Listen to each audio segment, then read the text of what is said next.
Today we are talking to Craig Young, international history buff. So Craig, what was the thing that put you on the path to FSCJ? Well, to start my story, we have to go back almost 100 years. You see, it's been documented and it's been rumored, but I was actually one of the surviving males when the Titanic sunk. Now here, let me picture it for you. The boat's sinking. There's some big girl out on a door, some playboy kid that can't swim on. On the other side of where they were at, dozens of lifeboats, nobody in them.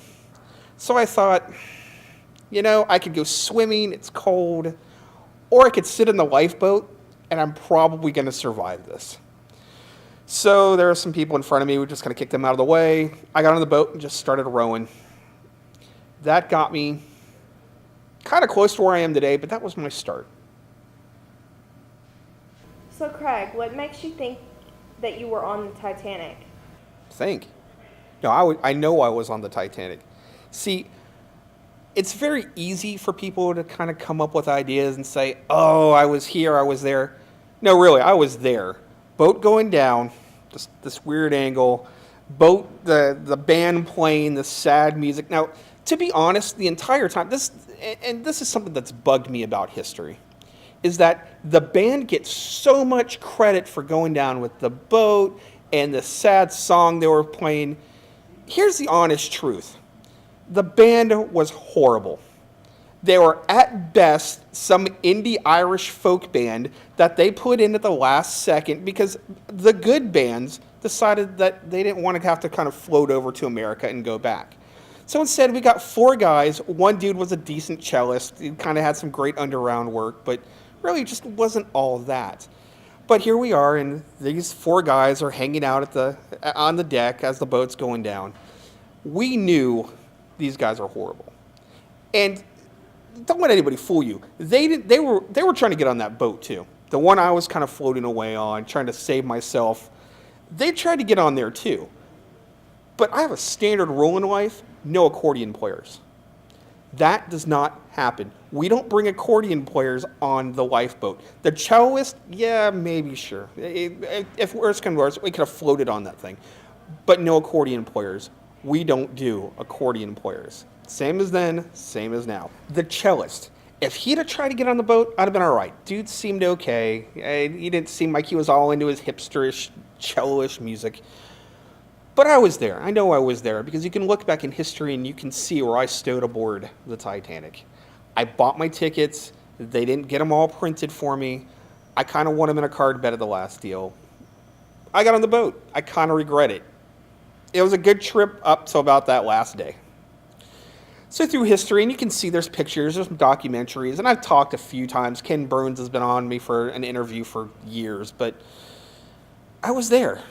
I still have little mementos. Ice cubes, I can't even look twice at them. They terrify me. But from that experience, I moved on. I moved into this brave new world. What kind of notable things have you done? Glad you asked. If you look at the history books, you know what Jell-O is, right? Okay. Do you know what gelatin is? I didn't create either of those. I created spandex. It's made millions. Now, mind you, I don't dress like a millionaire, but it's made millions over the years, especially the 80s, a booming period for spandex. Everybody wanted it. Why is it that your experiences have led you to your current path?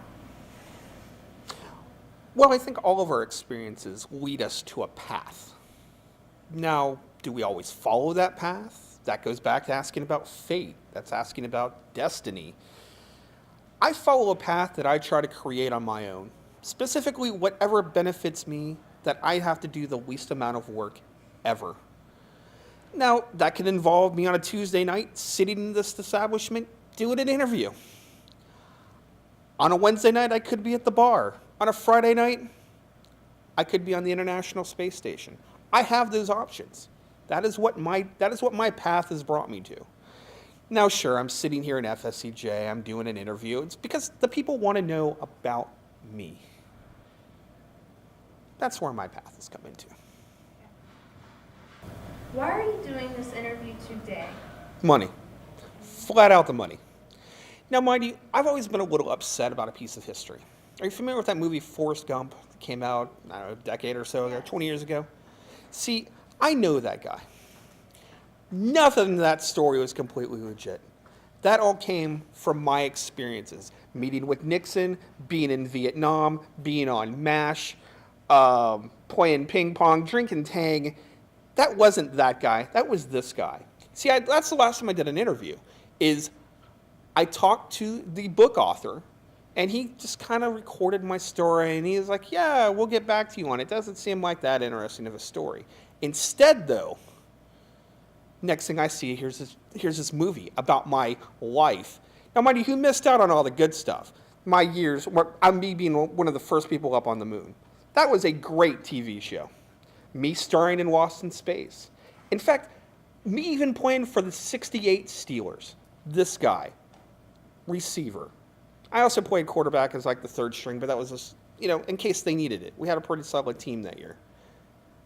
I'm just upset that I did all of this work and Tom Hanks got the Academy Award for it. And I didn't even get a mention on the screen. Thank you, Craig, for your time today for this walk through history.